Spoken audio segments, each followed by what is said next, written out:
Ed Schultz, News and Commentary with you from Washington, D.C. Good to have you with us. Thanks for the download. Thanks for the view.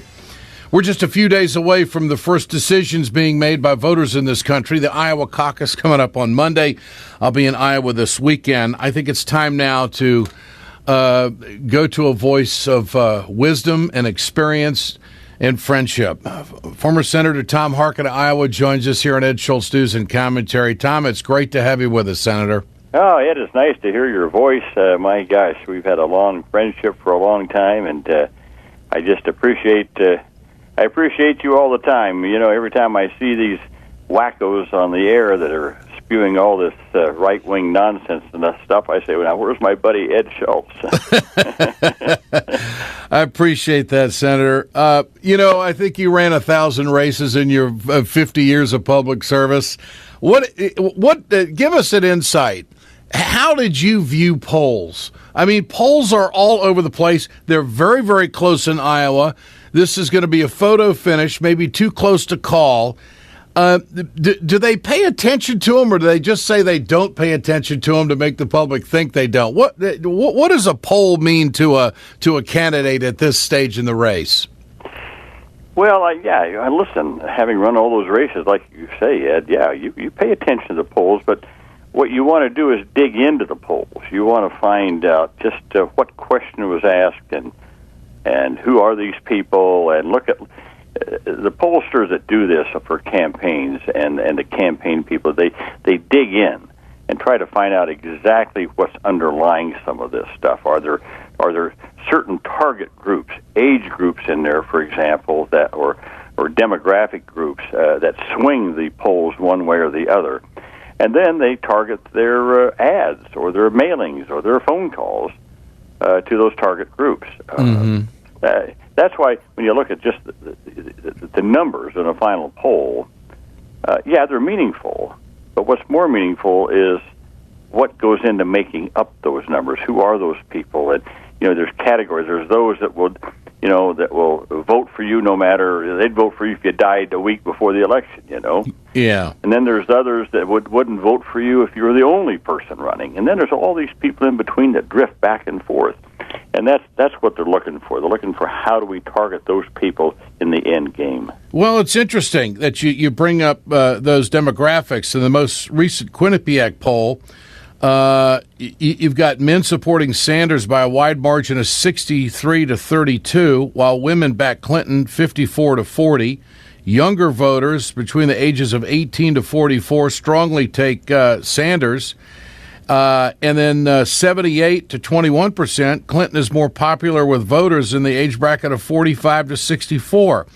And I wonder, from your experience, have you ever seen this breakdown like this in Iowa before? Isn't this kind of a special caucus we're looking at?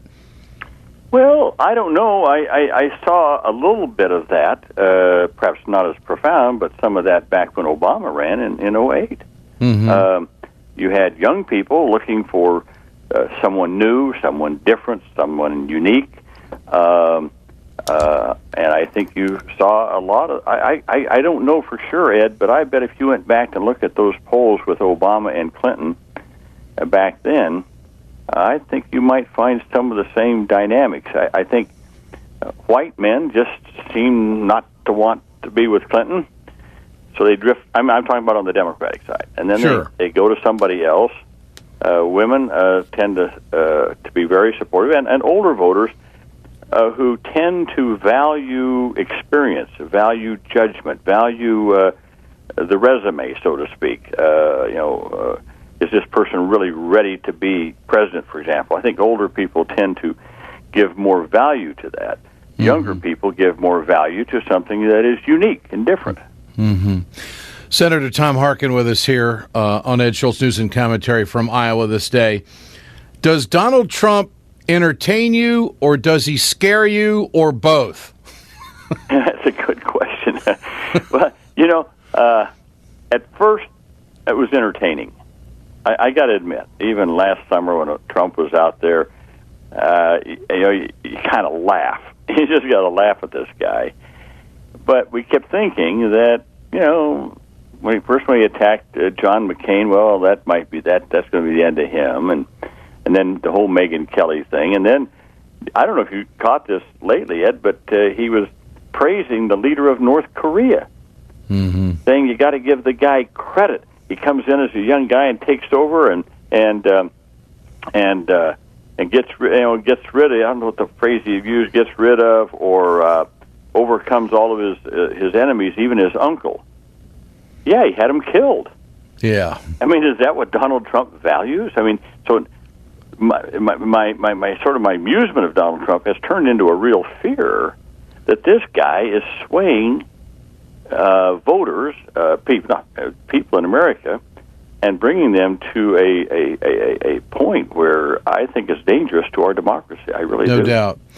Senator, have you ever seen the Republican Party in such disarray? I mean, if you look, I don't know what they stand for. I don't know what they want to do with health care. All I know is that they want to tax less and deregulate everything. Outside of that, they got nothing much on the table, do they? You know, I'm with you, Ed. I come from a state that is a swing state. We're sort of split right down the middle here in Iowa, and we've had Republican senators, Republican congressmen, Republican governors, Republican legislature. Then we have Democrats too. So I've grown up with, I've lived with Republicans. I've campaigned with them. I'm friends with them here in Iowa, and it's sad to see this. I mean, you might say, "Well, Harkin, come on, you're a Democrat and a liberal, a progressive," but that's okay. We need good competition. We need a conservative base in America to supply the kind of dynamics that you need in a democracy. But what's happened to Republicans now, and here in Iowa, is that this sort of goofy Tea Party group has taken over.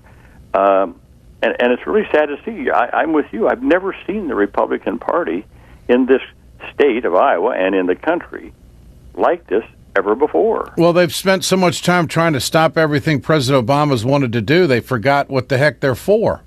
I agree with that. I mean, they're just negative on everything.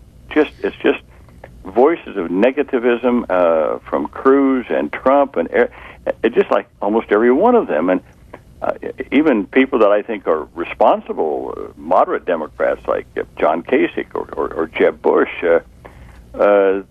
even they get pushed to the right because of the force and the power of these right-wing Tea Party people in the Republican Party. It's kind of scary. I've never seen the Republican Party like this before. You think Trump will get the nomination? I mean, if he wins Iowa, it looks like he might even run the table. What do you think? He could.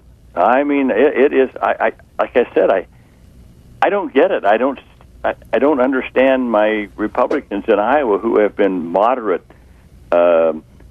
to almost progressive Republicans and going for Donald Trump. I just it befuddles me. I got to admit to you that, and as I said, it's scary. Let me tell you this. I have a friend of mine who is a Republican.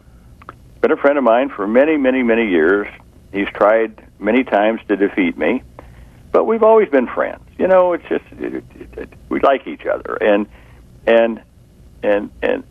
he told me he can't even go to his caucus anymore. And I said, "What do you mean you can't go to your caucus?" Well, he's a Jeb Bush supporter. He said, "Look, if I go to the caucus like I did last time," he said, "I get booed, I get hissed, people call me a traitor, and here's somebody that's been a lifelong solid Republican." Yeah. You know, they definitely got an identity crisis. So I got to ask you, how's life for Tom Harkin after all those years in the Senate? Well, you know, retirement's not bad, Ed. I tell you, it's all right. I've got.